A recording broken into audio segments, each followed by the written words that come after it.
వక్ఫ్ సవరణ చట్టాన్ని రద్దు చేయాలంటూ శ్రీకాకుళంలో ముస్లింలు నిరసన చేపట్టారు. జామియా మసీద్ నుండి కలెక్టరేట్ వరకు ర్యాలీ నిర్వహించారు. ఆందోళనకు సిపిఎం పార్టీ మద్దతు తెలిపింది. కేంద్ర ప్రభుత్వం ప్రవేశపెట్టిన బిల్లును ఏపీ ప్రభుత్వం కూడా మద్దతు పలకడం దారుణమన్నారు. కేంద్ర ప్రభుత్వానికి వ్యతిరేకంగా నినాదాలు చేశారు. ముస్లింలు తమ ఆస్తి హక్కులు కోల్పోతారని, వక్ఫ్ భూములు కార్పొరేట్ చేతుల్లోకి వెళ్లేలా బీజేపీ ప్రయత్నిస్తుందని ఆరోపించారు. బీజేపీ తెచ్చిన ఈ వక్ఫ్ చట్టానికి ఈ రాష్ట్రంలో ఉండే తెలుగుదేశం కూడా మద్దతు ఇచ్చింది. ఇది దుర్మార్గం అని చెప్పి మేము ఖండిస్తున్నాం.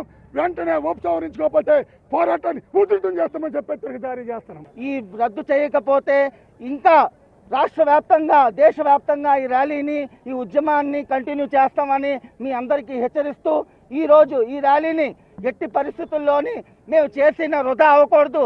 ఈ మన గవర్నమెంట్ మన ఆంధ్రప్రదేశ్ ముఖ్యమంత్రి గారికి మేము ముస్లిం సోదరులందరి తరఫున విన్నపం ఏంటంటే, మేము ఇచ్చిన వక్ఫ్ ఆస్తుల్ని, మా మసీదుల్ని, మా కబ్రస్థాన్ని, మా బరేలీ గ్రౌండ్ని ఎట్టి పరిస్థితుల్లోని మేము వదిలే ప్రసక్తే లేదు.